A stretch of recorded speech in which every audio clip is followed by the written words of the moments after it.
यस भिडियोमा हामी चाहिँ एचए को बारेमा चाहिँ सम्पूर्ण जानकारी गर्नेछौँ हैन। सो एचए के रहेको छ, एचए चाहिँ कति सालको हुन्छ, एचए को चाहिँ प्लेसमेन्ट नेपालको बेसमा कति छ, युरोप कन्ट्रीमा जस्तै UK, Canada, Australia, Korea, Japan XYZ ठाउँमा गयो भने तिनीहरूमा चाहिँ एचए को स्कोप कति राम्रो छ कि छैन हैन। त्यसपछि नेपालमा एचए पढिसकेपछि नेपालमा चाहिँ कुन कुन सेक्टरमा हामी काम गर्न सक्छौँ यसको बारेमा हामी चाहिँ यस भिडियोमा डिस्कस गर्छौँ। जसले एचए को बारेमा जानकारी छैन भने यो भिडियो हेरिसकेपछि सम्पूर्ण जानकारी लगभग 90% जानकारी चाहिँ हुनेवाला छ। सो एचए को पहिले फुल फर्म बुझिहालौँ। एचए को फुल फर्म रहेको छ हेल्थ असिस्टेन्ट। हेल्थ असिस्टेन्ट मतलब के हुन्छ, स्वास्थ्य हेल्पर जस्तै हुन्छ नि, स्वास्थ्य रेखदेख गर्ने मान्छे हैन, त्यो रहेको छ। अर्को भनेको हामीले हेर्दाखेरि एचए पढिसकेपछि विद्यार्थीलाई चाहिँ विभिन्न सेक्टरहरूमा काम गर्न सकिन्छ, जस्तै हेल्थ पोस्टमा, त्यस्तै गरी हामीले चाहिँ हस्पिटलमा चाहिँ, त्यस्तै हामीले चाहिँ कुनै पनि क्लिनिक सेक्टरहरूमा चाहिँ काम गर्न सकिन्छ है।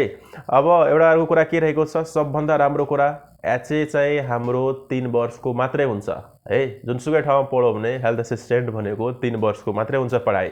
3 वर्ष पढिसकेपछि मजाले हामीले चाहिँ जागिर खान पाइहाल्छौँ। अर्को कुरा रहेको छ नेपालमा चाहिँ यसको यति राम्रो स्कोप छ जुन कि अरू सेक्टरमा धेरै कम छ, योमा चाहिँ धेरै राम्रो छ स्कोप अहिलेको बेस अनुसार चाहिँ है।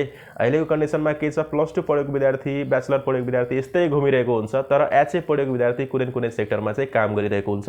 30-35 हजार 40 हजारको चाहिँ स्यालेरीले चाहिँ, ठिक छ। अरू कुरा गर्छ हामी युरोप कन्ट्रीमा यसको स्यालेरी भनेको स्टार्टिङमा 2 लाख 3 लाख हुन्छ है। हामीले चाहिँ नेटमा पनि रिसर्च गर्न सकिहाल्छौँ। अर्को कुरा यसमा चाहिँ सबभन्दा राम्रो कुरा के भन्छु भन्दाखेरि यो भनेको डिप्लोमा लेभलको कोर्स रहेको छ 3 वर्षको, र 3 वर्षमा नै हाम्रो कोर्स भनेको कम्प्लिट हुन्छ र हामी चाहिँ राम्रो तरिकाले पैसा कमाउन सक्छौँ। हामी अरू ठाउँमा पनि काम गरेर पैसा कमाउन सकिहाल्छौँ। अर्को भनेको हामीले चाहिँ आफ्नै क्लिनिक खोलेर पनि पैसा कमाउन सक्छौँ इफ हामीले चाहिँ एचए पढेका छौँ भने, ठिक छ। यो भिडियोमा मैले चाहिँ सम्पूर्ण जानकारी तपाईलाई दिए। एचए पढ्दाखेरि विभिन्न किसिमको फाइदाहरू रहेको छ, बेफाइदा त मैले चाहिँ त्यतिको हेरिरहेको छुइनँ है।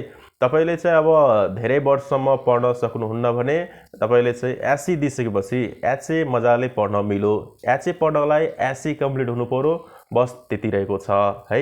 +2 दिएको विद्यार्थीले पनि एचए पढ्न मिलो, बट हामीले चाहिँ एचए को सर्टिफिकेट नै भेरिफाई हुन्छ, ठिक छ। सो सम्पूर्ण विद्यार्थीलाई चाहिँ केही कन्फ्युजन छ भने हाम्रो यस भिडियो कमेन्टमा चाहिँ कमेन्ट गर्नुहोला, हामी चाहिँ उसको जवाब दिने कोसिस गर्छौँ नेक्स्ट भिडियोमा। Thank you.